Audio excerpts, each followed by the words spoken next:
2020년 10월 18일 나누는 교회 주일 예배를 하나님께 드리겠습니다.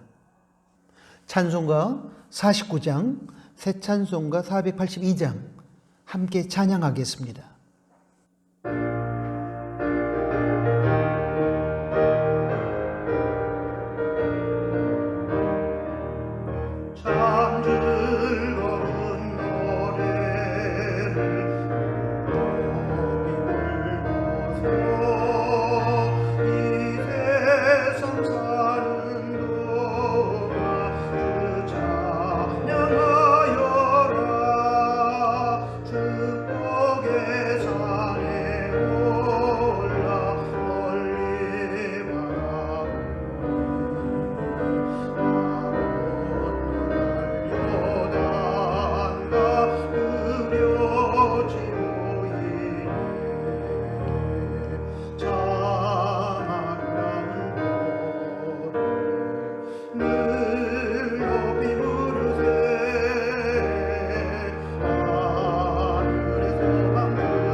사도신경으로 신앙 고백을 드리겠습니다. 전능하사 천지를 만드신 하나님 아버지를 내가 믿사오며 그 외아들 우리 주 예수 그리스도를 믿사오니 이는 성령으로 잉태하사 동정녀 마리아에게 나시고 본디오 빌라도에게 고난을 받으사 십자가에 못 박혀 죽으시고 장사한 지 사흘 만에 죽은 자 가운데서 다시 살아나시며 하늘에 오르사 전능하신 하나님 우편에 앉아 계시다가 저리로서 산자와 죽은 자를 심판하러 오시리라. 성령을 믿사오며 거룩한 공예와 성도가 서로 교통하는 것과 죄를 사하여 주시는 것과 몸이 다시 사는 것과 영원히 사는 것을 믿사옵나이다. 아멘. 예배를 위해서 기도하겠습니다. 하나님 아버지, 10월의 좋은 날을 허락해 주셔서 가을의 정취를 만끽할 수 있도록 하여 주심에 감사합니다. 특별히 지난 주간에는 코로나19 사회적 거리두기를 1단계로 하향 조정하여 주시며 이 땅의 백성들에게 긍휼을 베풀어 주셨음에 더욱 감사를 드립니다. 지난 주간의 삶 속에서 저희와 동행하여 주신 하나님을 기억하며 감사로 오늘 예배를 드리오니 저희의 경배와 찬양을 받아 주십시오. 지난 한 주간 동안 연약함으로 인하여 알고 지은 죄, 모르고 지은 죄가 있었습니다. 인정하고 회개합니다. 용서하여 주십시오. 입술과 감정의 회개로만 끝나지 말게 하시고 꼭 회개에 합당한 열매를 맺는 저희가 되게 하여 주십시오. 그리고 어떤 상황 속에서도 거룩하시고 전능하신 하나님의 능력을 의지하고 죄를 이길 수 있는 사람이 되게 하여 주십시오. 이 시간 저희가 드리는 예배가 성령과 진리로 드려지기를 원합니다. 이 예배가 예배를 받으신 하나님께는 영광이요, 예배를 드리는 저희들에게는 평생 잊을 수 없는 하나님과의 감격적인 만남의 시간이 되기를 원합니다. 저희의 예배를 받아 주십시오. 하나님 아버지, 저희는 지금 엄청난 대가를 지불하면서 코로나19 재난을 겪고 있습니다. 아프고 힘든 시간이지만 이 시간들을 통하여 하나님께서 이 민족과 교회 그리고 가정공동체와 우리 각자를 향한 하나님의 뜻을 깨달아 결코 지금의 고난이 헛되지 않도록 하여 주시기를 원합니다. 형식적인 예배를 드렸던 저희의 죄악을 보게 하시고 타락했던 저희들의 신앙을 돌이키는 기회가 되게 하여 주십시오. 갈등하는 저희 민족 공동체의 남북, 동서, 진보와 보수 양진영의 악함을 깨닫게 하여 주시고 서로 평화하는 공동체가 되기를 원합니다. 무너지는 가정이 서로 이해하며 사랑하는 공동체로 회복되게 하여 주시고 저희 각자의 신앙을 하나님 중심의 신앙으로 되돌리기를 원합니다. 공동체와 저희 각자가 이제는 코로나19를 통한 하나님이 허락하신 징계의 의미를 깨닫고 잘못된 신앙의 길에서 돌이켜 하나님께서 인정하시는 바른 신앙의 세계로 돌아가게 하여 주시기를 간절히 소원합니다. 하나님 아버지, 이 시간 저희의 형편을 아신 하나님께 도움을 구합니다. 저희가 예수님의 인격을 닮아가는 성숙한 신앙으로 나아가게 해 주십시오. 삶의 우선순위가 항상 하나님과 하나님의 나라가 되게 하여 주십시오. 특별히 영적으로 침체된 시기에 개인과 가정 경건 생활을 게을리하지 않도록 이끌어 주시고 작고 약한 사람들을 사랑으로 섬기는 신행일치의 실천적인 그리스도인이 되게 하여 주시기를 원합니다. 어르신들의 건강과 생명을 지켜주시고 병중에 있는 약한 성도들의 건강을 회복하여 주십시오. 나누는 가족들이 살아가는 공동체마다 갈등과 다툼이 그치며 하나님의 평화가 가득하게 하여 주십시오. 경제적인 힘든 현실 속에서 살아가는 성도들에게 일용할 양식을 허락하여 주시고 허락하신 모든 것을 가지고 누릴 뿐만 아니라 섬기며 나누게 하여 주십시오. 다양한 환경 속에 살아가는 다음 세대 친구들이 주어진 자리에서 믿음과 성실과 지혜와 인내로 하나님께서 원하시는 열매를 맺게 하여 주시고 특별히 코로나19 힘든 교육 요건 속에서 2021년 대학 입시와 진로를 위해 최선을 다하고 있는 다음 세대를 하나님의 능력으로 붙들어 주시기를 원합니다. 하나님 아버지, 이 시간 예배에 집중하는 저희가 되게 하여 주시고 저희의 예배를 통하여 영광을 받아 주십시오. 예수님의 이름으로 기도합니다. 아멘.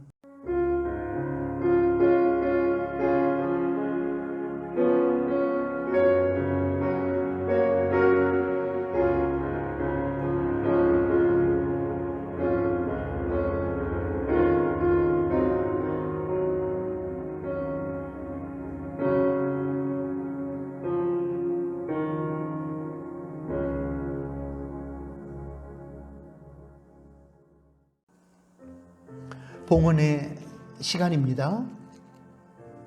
봉헌의 시간은 하나님께서 물질의 주인 되심을 인정하고 고백하며 이 땅에서의 하나님의 선한 뜻의 성취를 위하여 11조를 비롯한 헌금을 드리는 시간으로서 성도는 이에 정직, 성실, 감사, 자원하는 마음으로 드려야 합니다.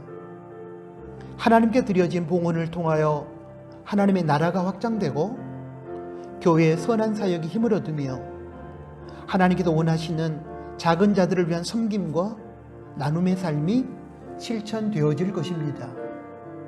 기도합니다. 저희 삶의 주인이신 하나님을 찬양합니다. 이 시간 하나님께서 물질의 주인 되심을 인정하고 고백하며 하나님께 11조와 헌금을 드립니다. 드려지는 예물이 쓰여지는 곳에 하나님의 선한 뜻인 구원과 생명 회복의 역사가 일어나게 해주시고 특별히 드려지는 예물이 작고 연약한 이웃에게 나누어질 때에 그들이 하나님의 사랑을 만나는 마중물이 되게 하여 주십시오. 정직과 감사의 마음으로 봉헌하는 성도들의 삶을 하나님께서 책임져 주시되 일생 동안 물질로 인한 아픔을 겪지 않고 물질을 다스리며 하나님의 뜻 안에서 자족하는 인생을 살게 하여 주십시오.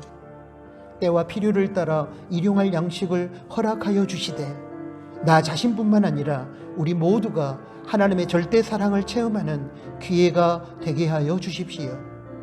저희가 하나님께서 허락해 주신 물질을 가지고 필요로 하는 많은 사람들과 나누는 복의 통로로 살아가게 해 주십시오. 예수님의 이름으로 기도합니다. 아멘. 코이노니아 시간입니다. 함께 예배드리는 가족들에게 샬롬으로 인사를 나누겠습니다. 샬롬. 하나님의 평화가 우리 심령 가운데, 우리 서로의 관계 가운데 임하기를 축복합니다. 좋은 계절 10월을 우리가 지내고 있습니다. 하나님의 은혜로 충만한 10월, 믿음으로 하나님을 영화롭게 하는 10월이 되시기 바랍니다.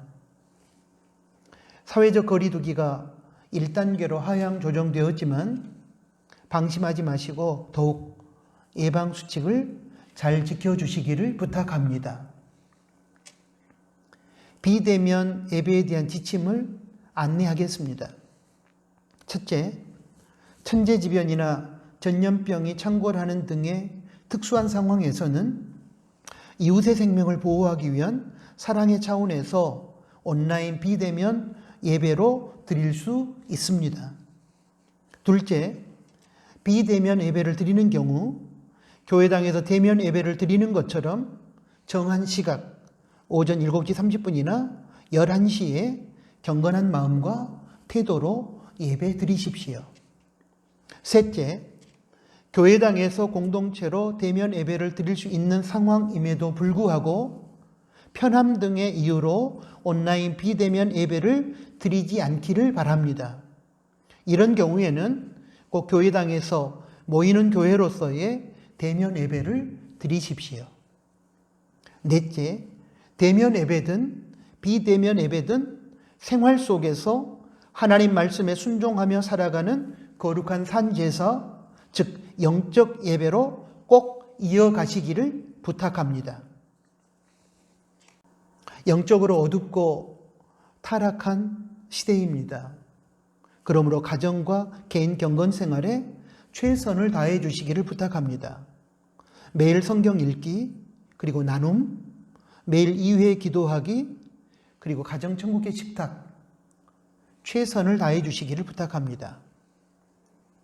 코로나19 상황이므로 온라인으로 나눔토 교제를 나누어 주시기를 부탁합니다. 말씀 묵상과 나눔, 기도 제목 나눔, 나눔토 천국의 식탁을 온라인으로 해 주시면 고맙겠습니다. 다음 세대를 위한 기도를 계속 부탁합니다. 고3 학생들의 2021년 대학 입시와 진로를 위해서 군 복무 중인 친구들과 해외에서 직장 생활하거나 유학 중인 친구들을 위해서 2학기 수업 중인 친구들을 위해서 여러분 기도해 주시기를 부탁합니다. 오늘 코이노니아는 여기까지입니다. 하나님의 말씀을 봉독하겠습니다. 야고보서 4장 11절에서 17절까지 말씀입니다. 형제들아, 피차에 비방하지 말라. 형제를 비방하는 자나 형제를 판단하는 자는 곧 율법을 비방하고 율법을 판단하는 것이라. 네가 만일 율법을 판단하면 율법의 준행자가 아니요 재판자로다. 입법자와 재판자는 오직 하나이시니 능히 구원하기도 하시며 멸하기도 하시느니라. 너는 누구간데 이웃을 판단하느냐?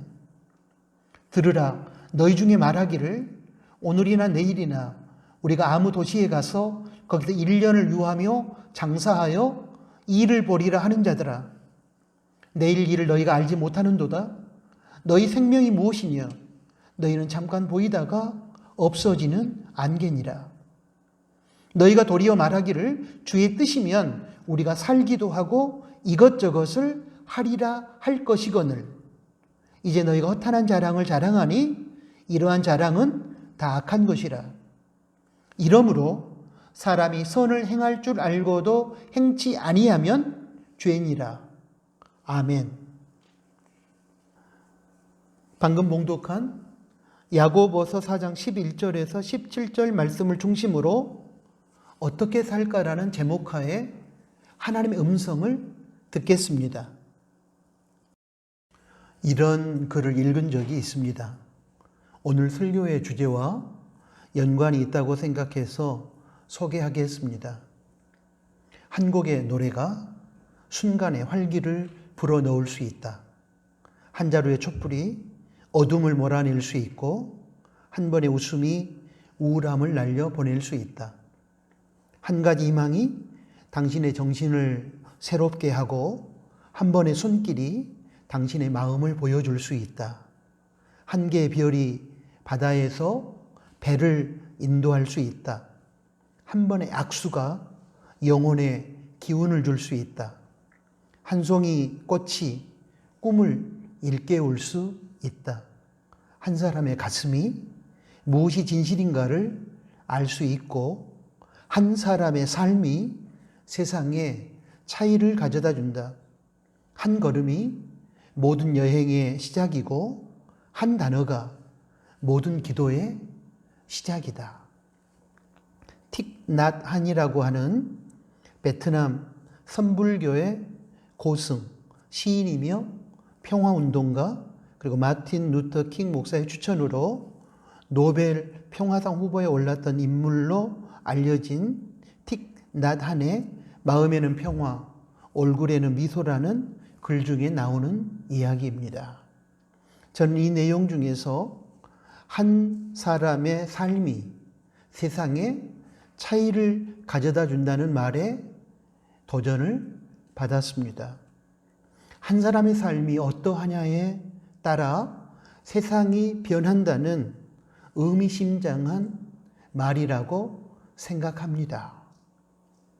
하나의 소중함, 한 사람 삶의 소중함에 대한 주제를 제시하는 글이라고 생각합니다. 이 글의 주제를 공동체 차원에 대입해 보면 공동체의 행복과 불행은 공동체를 구성하는 한 사람이 어떤 삶을 살아가느냐에 의해 결정된다는 결론에 도달하게 됩니다. 인간은 사회적 동물이기에 결코 혼자서는 살아갈 수 없는 존재입니다. 자신의 의사와 상관없이 공동체를 이루며 살아갈 수밖에 없습니다. 이때 공동체를 구성하는 개개인 한 사람이 어떤 삶을 살아가느냐에 따라 결국 공동체 미래가 결정됩니다. 그러므로 공동체 안에서 저나 여러분 각자의 삶이 중요한 것입니다. 저나 여러분 한 사람의 삶에 의해 공동체가 평화와 정의와 진실과 감사와 사랑으로 가득한 천국이 될 수도 있고, 반대로 다툼과 불의와 거짓과 불평과 미움으로 가득한 지옥이 될 수도 있기 때문입니다. 한 사람으로 인하여 공동체가 살 수도 있고 망할 수도 있기 때문입니다. 한 사람은 이렇게 중요하고 귀합니다. 한 사람 아담으로 인하여 인류는 죄인이 되었습니다. 반면에 한 사람 예수님으로 인하여 우리는 죄를 용서받고 영생을 얻었습니다. 하나님께서는 한 사람을 통해 당신의 위대한 역사를 이루어 가십니다. 노아 한 사람에게 방주를 준비하라고 말씀하셨고, 한 사람 노아를 통해 홍수 이후에 새로운 세상을 열어 가셨습니다. 또 갈대아 우르에서 하나님은 아브라함 한 사람을 불러내셔서 아브라함으로 하여금 장차 이스라엘 민족을 이루게 하셨을 뿐만 아니라 한 사람 아브라함을 열방을 위한 복의 통로로 사용하셨습니다. 애굽에서 종살이하던 이스라엘 백성들의 고통을 들으시고 그들을 해방시키기 위하여 한 사람 모세를 부르시고 그를 통해 출애굽의 위대한 역사를 이루셨습니다. 또한 블레셋 나라의 골리앗이 이스라엘을 위협할 때 한 사람 다윗을 보내셔서 골리앗을 쓰러뜨렸을 뿐만 아니라 사울의 치하에서 고통받던 이스라엘 백성들에게 찬란한 희망의 새벽을 열어주셨습니다. 급기야 한 사람, 예수 그리스도의 십자가 죽음과 부활을 통하여 세상을 구원하셨습니다. 에레미야 5장 1절을 보면 하나님께서 한 사람의 삶을 얼마나 중요하게 생각하고 계시는지 적고 있습니다. 너희는 예루살렘 거리로 빨리 왕래하며 그 넓은 거리에서 찾아보고 알라. 너희가 만일 공의를 행하며 진리를 구하는 자를 한 사람이라도 찾으면 내가 이 성을 사하리라. 그렇게 말씀하셨습니다. 하나님께서는 타락한 예루살렘 성을 멸망시키겠다고 말씀하시면서 예루살렘 성이 용서받고 멸망에 이르지 않을 길을 한 가지 제시해 주셨습니다. 그것은 예루살렘 성에서 공의를 행하고 진리를 구하는 한 사람을 찾는 것입니다. 하나님께서는 공의를 행하고 진리를 구하는 그 한 사람으로 인하여 타락하여 멸망을 앞에 둔 예루살렘 성을 용서하시고 구원하여 주시겠다고 약속하신 것입니다. 그러나 안타까운 것은 예루살렘 성에 하나님이 찾으시는 참된 믿음의 사람, 공의를 행하고 진리를 구하는 단 한 사람이 없었다는 사실입니다. 결국 예루살렘 성은 하나님께서 찾으시는 참된 믿음의 한 사람이 없음으로 인하여 바벨론에 의해 비참하게 멸망을 당합니다. 만약에 예루살렘 공동체 안에 하나님께서 찾으시는 공의를 행하고 진리를 구하는 참된 믿음의 한 사람이 있었다면 예루살렘 성은 멸망하지 않았을 것입니다. 이처럼 한 사람이 공동체 안에서 어떻게 신앙생활을 하며 어떤 모습으로 살아가고 있느냐 하는 것은 중요한 것입니다. 한 사람의 신앙과 삶으로 인하여 공동체가 구원을 받을 수도 있고 멸망에 이를 수도 있기 때문입니다. 지금까지 저와 여러분은 한 사람의 신앙과 삶이 공동체에 끼치는 영향력이 얼마나 크고 대단한 것인지에 대하여 살펴보았습니다. 이런 관점에서 오늘 본문 야고보서 4장 11절에서 17절의 말씀의 의미를 찾아보기를 원합니다.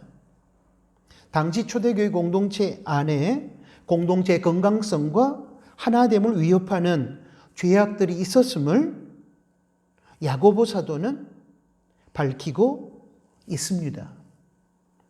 그러한 죄악들은 공동체를 다툼과 분열의 장으로 만들어가는 악한 것들이었습니다. 야고보서 4장 11절과 12절은 공동체 안에 구성원 서로 간에 비방과 판단이 있었음을 기록하고 있습니다. 야고보서 4장 13절과 14절에서는 미래 일을 장담하며 교만한 삶을 사는 사람들이 공동체 안에 있었음을 적고 있습니다. 야고보서 4장 16절에서는 공동체 안에 하나님의 영광과 상관없는 세속적인 허탄한 자랑을 일삼는 사람들이 있었음을 밝히고 있습니다. 그리고 야고보서 4장 17절에서는 하나님 말씀과 선에 대한 지식만 있고 실제 행동으로 옮기지 못하는 사람들이 많이 있었다는 사실을 말씀하고 있습니다. 공동체 안에 사람들이 본문에서 밝힌 악한 삶, 하나님께서 금하시는 삶을 살게 되면 본인은 물론이려니와 공동체가 갈등하고 다투며 분열해서 결국은 망하게 됩니다. 그래서 하나님께서는 공동체를 평화롭게 지켜내기 위하여 성도 각자가 공동체 안에서 어떻게 살아야 할 것인지에 대하여 야고보 사도를 통하여 4가지로 교훈하고 계십니다. 하나님의 당시 초대교회 공동체를 향한 교훈의 말씀은 오늘날 속절없이 무너지고 있는 이 땅 우리의 공동체를 향한 교훈의 말씀이기도 한다는 사실을 기억해야 할 것입니다. 그렇다면 우리가 속한 공동체의 평화를 지켜내기 위하여 우리가 소속된 공동체가 천국이 되도록 하기 위하여 우리는 어떻게 살아야 할까요? 이에 대한 해답을 본문 말씀을 통해서 찾아보기 원합니다. 첫째, 사랑하며 살아야 합니다. 야고보서 4장 11절에서 12절입니다. 야고보 사도 당시의 초대교회 공동체 안에는 불화와 다툼이 있었습니다. 그리고 그 다툼과 불화의 원인은 공동체 구성원들 사이의 비방과 판단이었습니다. 그래서 야고보 사도는 공동체 안의 구성원들끼리 비방하거나 판단하지 말 것을 요구합니다. 야고보서 4장 11절입니다. 형제들아, 피차에 비방하지 말라. 형제를 비방하는 자나 판단하는 자는 곧 율법을 판단하는 것이라.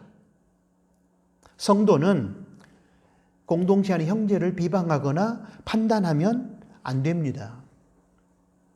비방하다는 이 말은 공적이든 사적이든 나쁜 의도로 다른 사람에 대해 거짓된 정보를 주어서 모략을 꾀하는 의미를 가진 단어로서 중상하다, 악평하다, 험담하다, 힐난하다, 나쁘게 말하다 등으로 해석이 됩니다.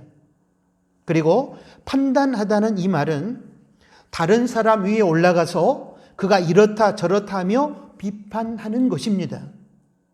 여기서 죄를 죄라고 말하는 것은 사실을 말하는 것이며 그것은 비방과 구별된다는 것을 알아야 할 것입니다. 또한 선과 악, 죄와 의를 분별하는 것도 본문에서 언급한 사람 자체를 비판하고 정죄하는 차원의 판단과는 다름을 구별할 수 있기를 바랍니다.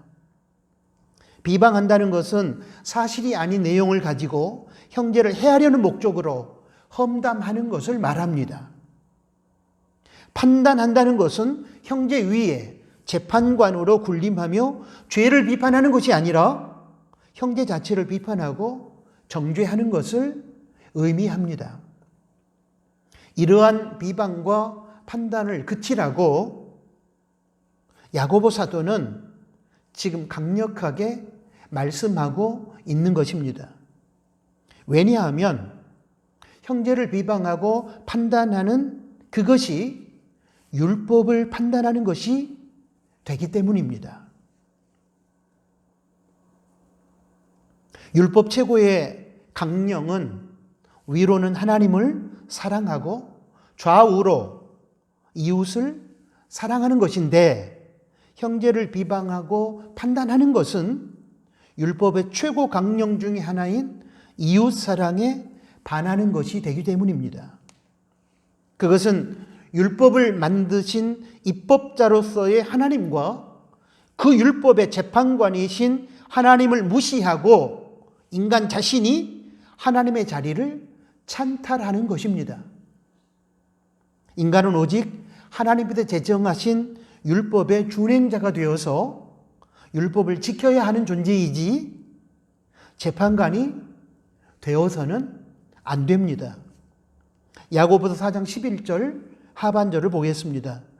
네가 만일 율법을 판단하면 율법의 준행자가 아니요 재판자로다. 야고보서 4장 12절입니다. 입법자와 재판자는 오직 하나이시니 너희 구원하기도 하시며 멸하기도 하시느니라. 너는 누구간데 이웃을 판단하느냐. 무슨 뜻입니까? 형제를 사랑하라는 율법의 대강령을 따라 순종하는 준행자로 살아가야 할 너희들이 율법의 재판관이 되어 형제를 비방하고 정죄하고 있으니 이는 너희가 하나님의 자리를 찬탈하여 하나님 노릇을 하고 있는 큰 죄악을 행하고 있는 것이다 라는 의미입니다. 사랑하는 나누는 가족 여러분, 우리 공동체가 평화롭고 행복하기 위해서는 서로 사랑해야 합니다. 서로 비방하고 비판하고 정죄하면 다툼이 일어나고 그때 공동체는 지옥으로 변합니다. 죄는 죄라고 말할 수 있어야 하고 죄와 악은 나쁜 것임을 분별할 수 있어야 하지만 죄인을 정죄해서는 안 됩니다. 그 사람의 죄가 잘못되었다고 말할 수는 있으나 자신의 의를 기준으로 해서 사람 자체를 비판하면 안 됩니다. 판단하는 것은 죄 자체에 대한 것이어야만 합니다. 사람 자체는 판단의 대상이 되어서는 안 된다는 것이 성경의 가르침입니다. 가늠한 여인에게 예수님께서 나도 너를 정죄하지 않겠다. 가서 다시는 죄를 범하지 말라 하셨던 예수님의 말씀 속에서 죄인과 죄에 대해 우리가 취해야 할 태도의 기준을 배울 수 있습니다. 이것입니다. 죄는 분별하고 미워하되 죄인은 사랑하라. 본문 야고보서 4장 11절에서 12절의 말씀은 간음한 여인에 대한 예수님 말씀의 의미와 같은 맥락에서 주어진 것입니다. 죄인과 죄를 구분하여 예수님께서 가르쳐 주신 기준을 따라 우리의 공동체에 적용하는 것은 결코 쉽지 않습니다. 왜냐하면 사람에게는 감정이 있어서 머리로는 알지만 가슴이 따라주지 않기 때문입니다. 그래서 예수님의 가르침과는 정반대로 우리가 속한 공동체 안에서 적용하는 경우가 많이 있습니다. 죄는 미워하고 죄인은 사랑해야 함에도 불구하고 우리는 죄는 덮어주고 죄인은 사랑하면서도 정작 죄인은 미워하고 무시하고 정죄합니다. 그 결과 공동체는 죄로 충만하여 타락하게 되고 죄인된 구성원들은 서로를 비방하고 판단하면서 미워하고 갈등하고 다투게 됩니다. 사랑하는 나누는 가족 여러분, 이러한 공동체를 누가 천국이라고 말할 수 있겠습니까?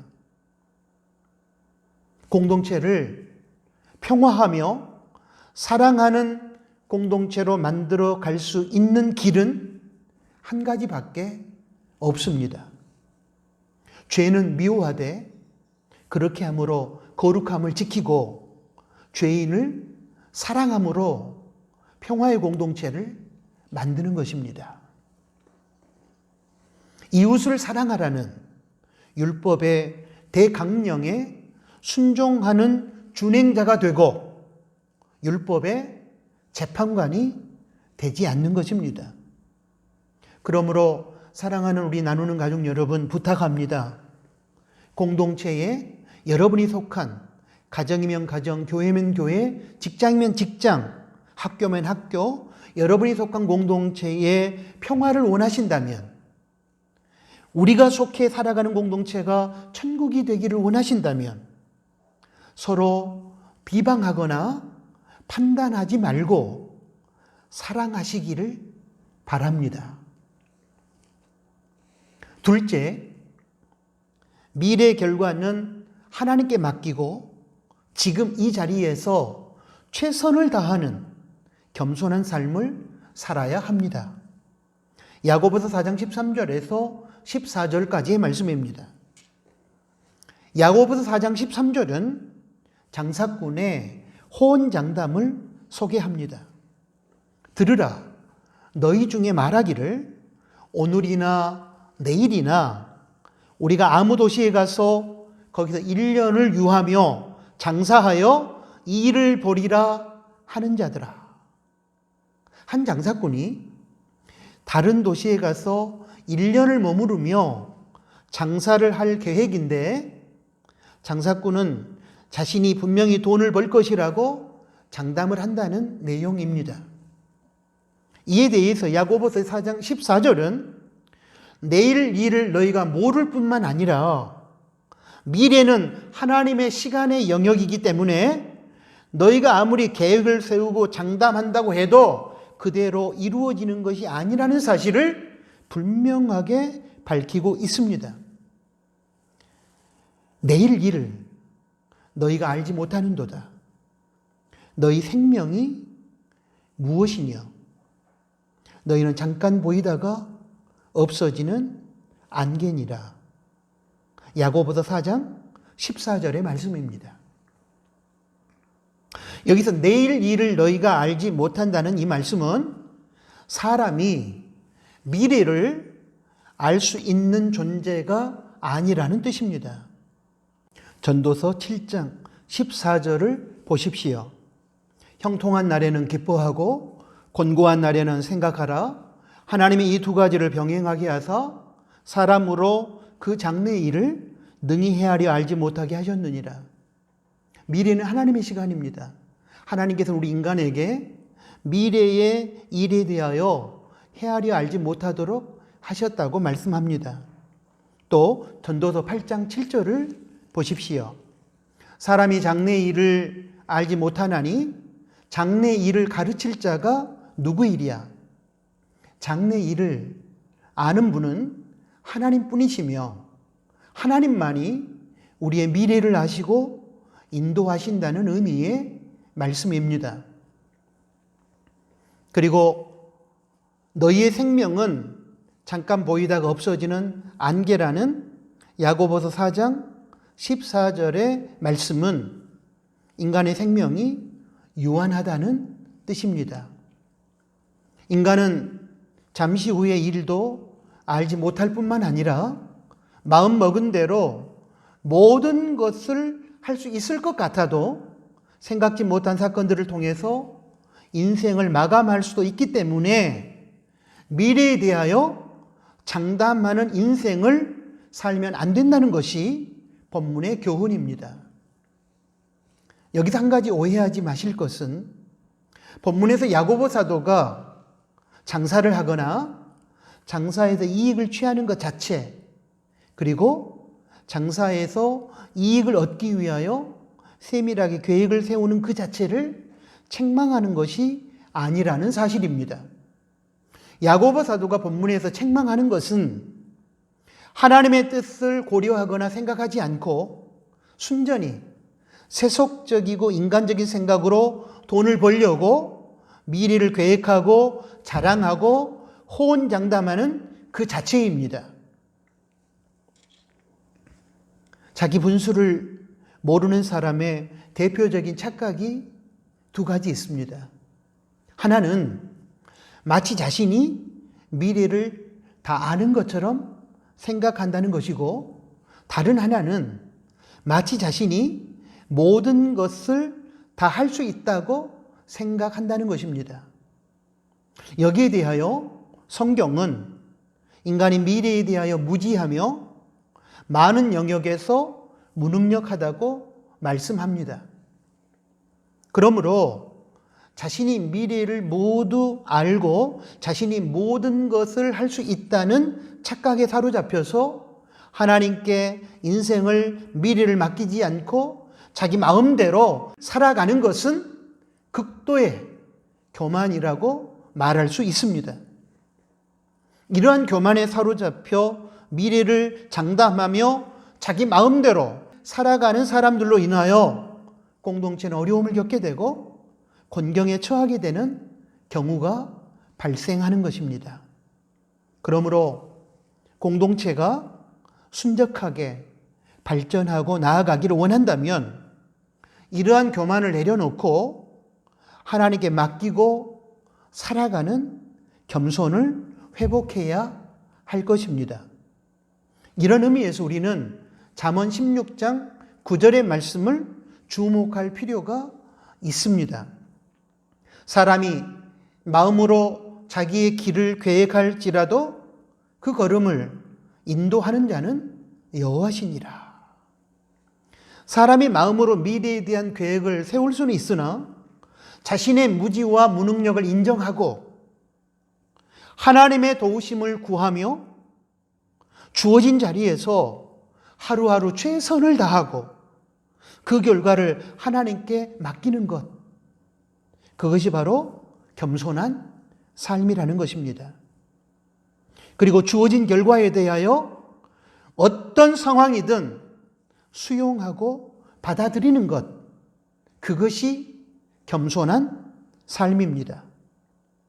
미래에 대하여 호언장담하며 자기 마음대로 살 것이 아니라 야고보서 4장 15절에서 말씀하고 있는 것처럼 주님의 뜻 안에서 주어지는 결과라면 어떤 상황이든 저희가 수용하겠습니다라는 마음을 가지고 하나님께 맡기고 살아가는 삶이 진정 피조물로서 인간의 겸손한 삶인 것입니다.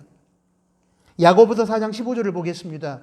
너희가 도리어 말하기를 주의 뜻이면 우리가 살기도 하고 이것저것을 하리라 할 것이거늘.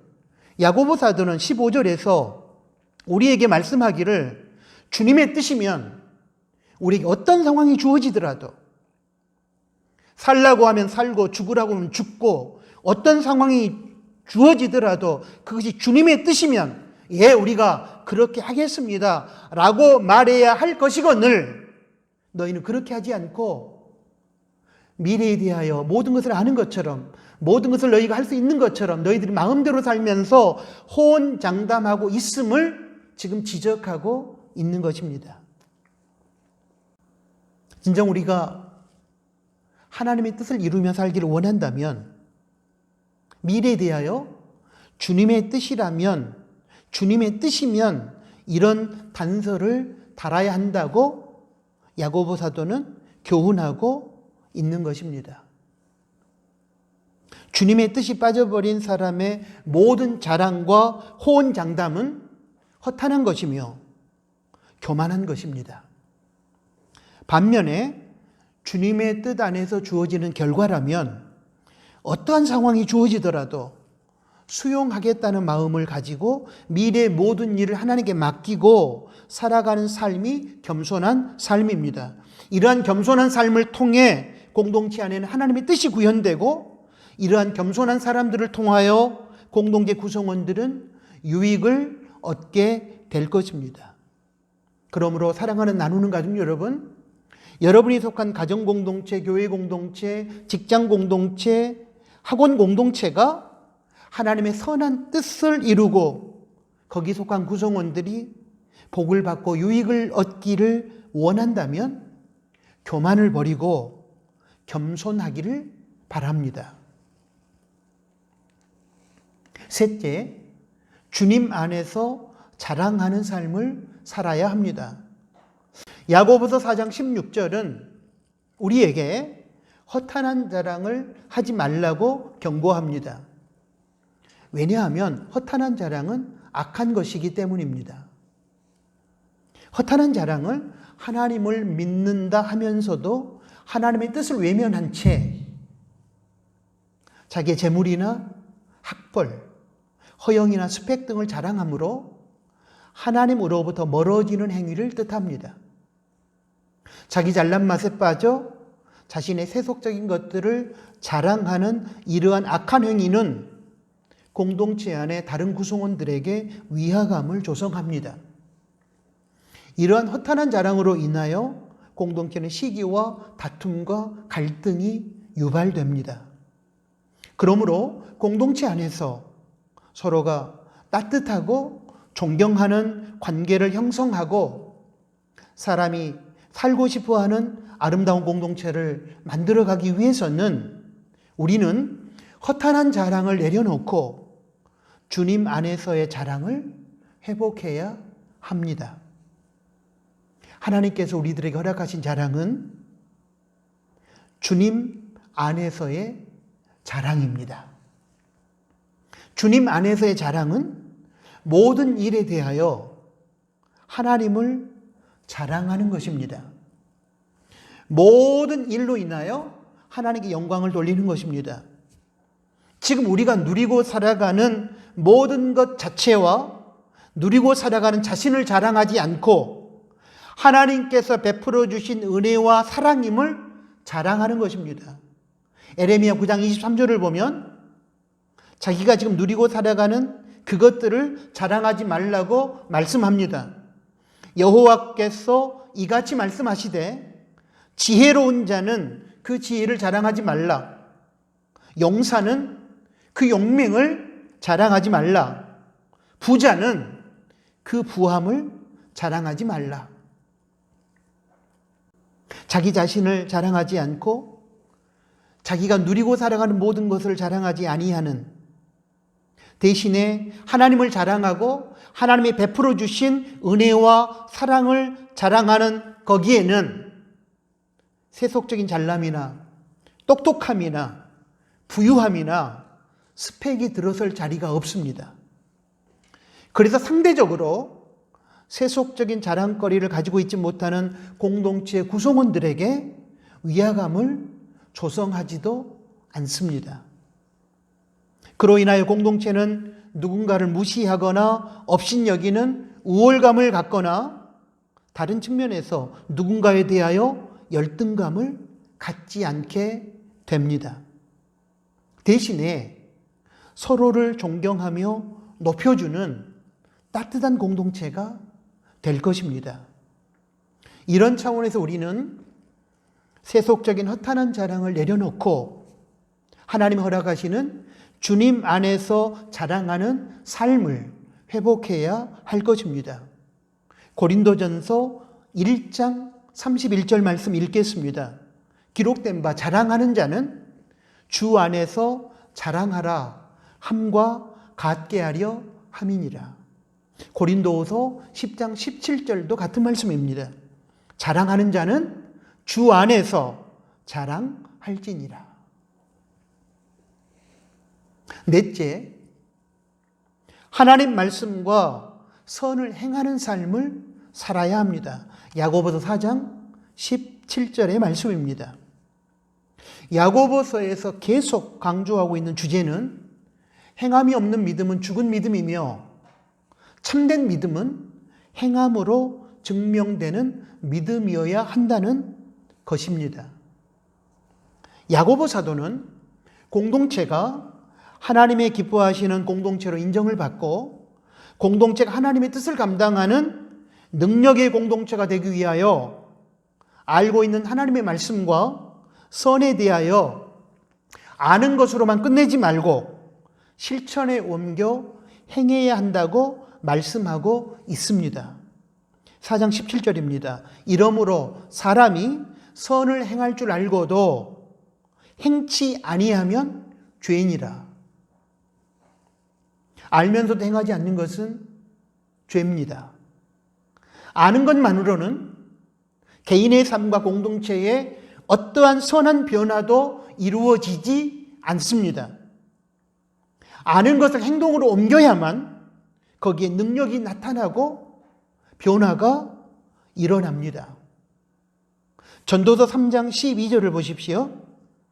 사람이 사는 동안에 기뻐하며 선을 행하는 것보다 나은 것이 없는 줄을 내가 알았고, 인생의 희로애락을 다 겪은 솔로몬의 고백인데 결국 하나님의 말씀에 순종하여 선을 행하는 삶이 가장 가치 있는 삶이라는 고백입니다. 또 전도서 12장 13절을 보십시오. 역시 솔로몬은 이렇게 권면하고 고백합니다. 일의 결국을 다 들었으니 하나님을 경외하고 그 명령을 지킬지어다. 이것이 사람의 본분이니라.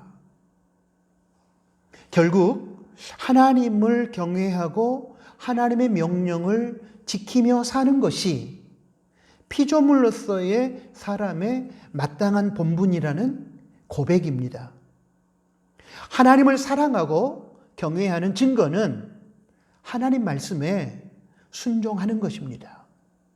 하나님을 사랑하고 경외한다고 하면서 정작 하나님 말씀대로 행하지 않고 자기 마음대로 살아가는 것은 거짓입니다. 그것은 악입니다. 참된 선은 하나님 말씀대로 살아가는 것입니다. 그러므로 선을 행한다는 말은 하나님 말씀대로 순종하는 것을 뜻합니다. 그렇게 사는 것이 인간의 마땅한 본분이며 하나님을 사랑하고 경외하는 삶이라는 것이 솔로몬의 선언입니다. 그러므로 사랑하는 나누는 가족 여러분, 우리가 섬기는 공동체가 하나님을 사랑하고 경외하는 공동체가 되기를 원한다면 우리가 속해 있는 공동체가 하나님께서 인정하시는 공동체가 되어 능력을 드러내기를 원한다면 하나님의 말씀을 아는 것으로 끝내지 말고 행함으로 드러내는 우리 각자가 되어야 할 것입니다. 다시 한번 부탁합니다.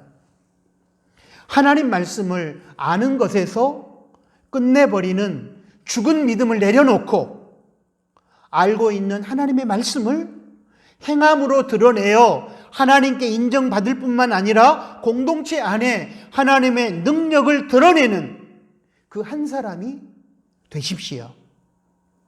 그 한 사람을 통해서 하나님께서 영광을 받으실 것이며 우리 공동체 안에는 하나님의 복과 능력이 임하게 될 것입니다. 남미 출신이면서도 미국에서 가장 존경받는 교육자인 하이모 에스카란테는 유명한 컴퓨터 회사에 다니면서도 교사의 꿈을 이루기 위해 많은 월급을 포기해서 사람들의 조롱을 받았던 사람입니다. 그가 부임한 가필드 고등학교는 남미의 학생들이 다니는 학교로 학생들은 공부를 포기했으며 깽단에 가입을 했고 보통의 선생님들은 그런 학생들이 무서워 아무 말도 하지 못했습니다. 하지만 하이먼은 실망과 좌절이라는 단어를 모르는 사람이었습니다. 공부가 싫어 도망치는 학생을 잡으려다 얼굴에 주먹을 맞아도 그는 피를 흘리면서 말했습니다. 배워야 한다. 배워야 성공한다. 그래야 인간이 된다.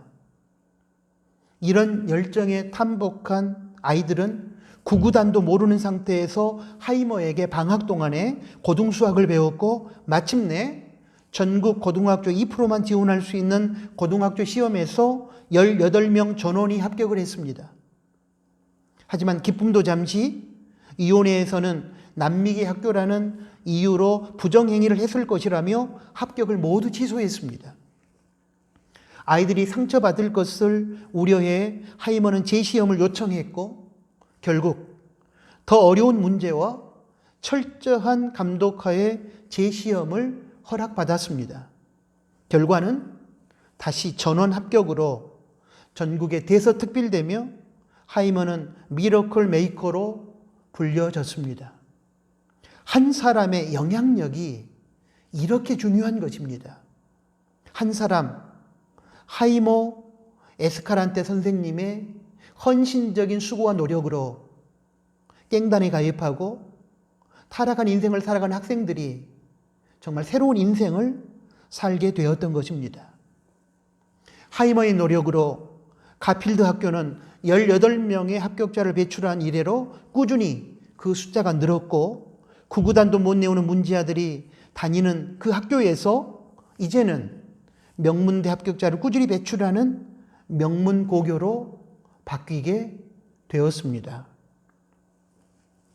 이처럼 한 사람의 역할, 그것은 결코 무시할 수 없는 귀하고 대단한 것입니다. 한 사람이 자신이 속한 공동체 안에서 어떻게 살아가느냐 하는 것은 이렇듯 참으로 귀하고 소중한 것입니다.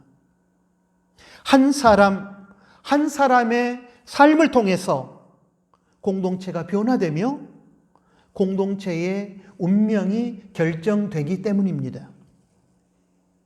그러므로 사랑하는 나누는 가족 여러분, 나 한 사람의 가치를 평가절하하지 말고 나 한 사람의 삶을 소중하게 생각해 주기를 부탁합니다. 나 한 사람의 인생을 함부로 살지 말고 하나님 앞에서 부끄럽지 않는 삶이 되도록 해야 합니다.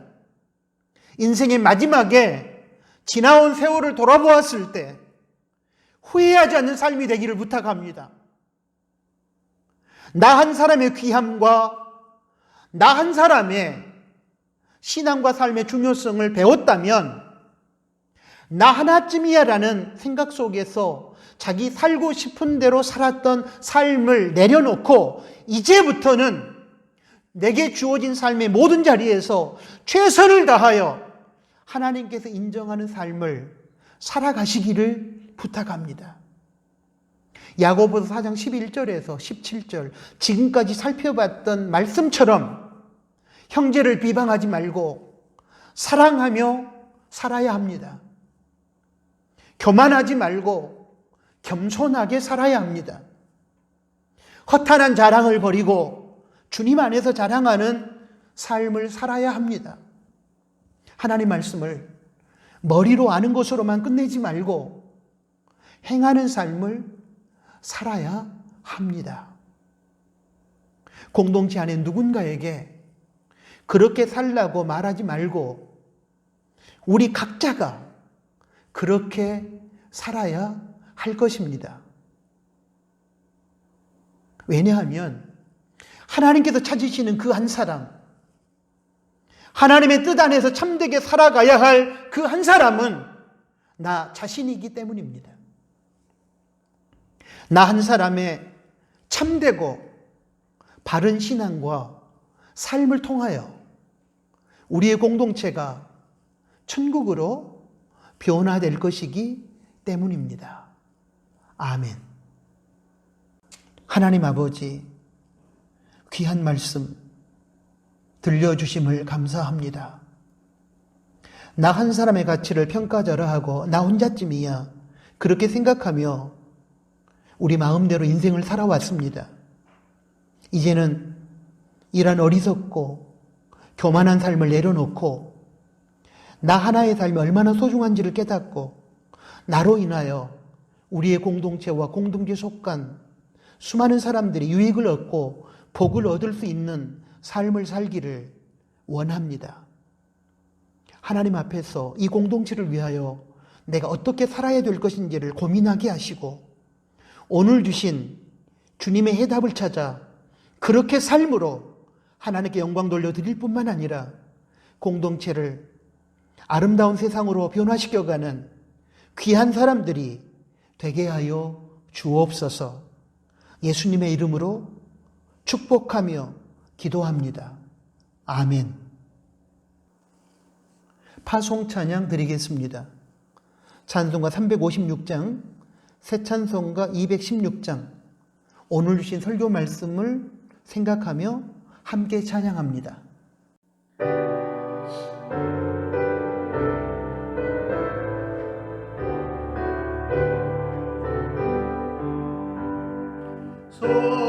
성자의 귀한 날 위하여 버리신 그 사랑 고마워라. 내 머리 주 앞에 조아려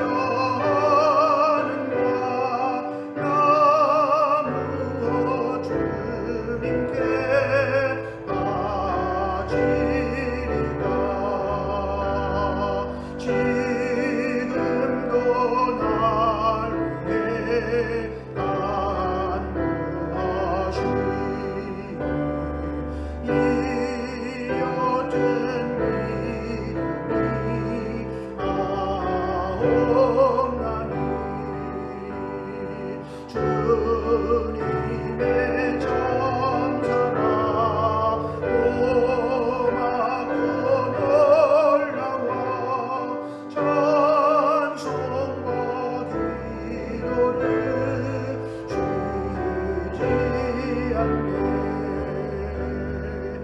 주님의 십자가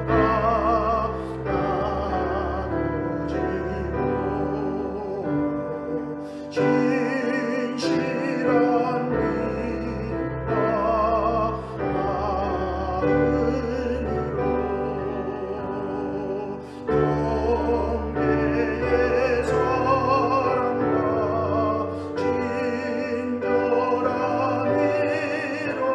친절한 위로를 네게나 베풀게 하옵소서. 난 거지 은혜를 받았으니 내 평생 슬프나 즐거우라. 이 몸을 온전히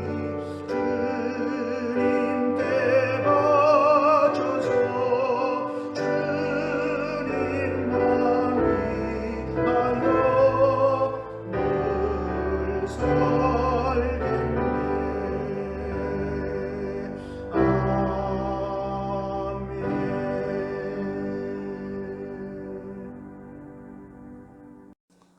기도하겠습니다. 이제는 우리 구주 예수 그리스도의 은혜와 하나님 아버지의 크신 사랑하심과 성령 하나님의 위로, 교통, 충만, 동행하심이 오늘 주신 하나님의 말씀을 듣고 이제부터는 하나님께서 인정하시고 기뻐하시는 선한 삶을 살아감으로 하나님께 영광을 돌리고 공동체에 유익을 끼치기를 소망하는 사랑하는 나누는 교회 가족들 머리 위에 이제로부터 영원토록 항상 함께 계실지어다. 아멘.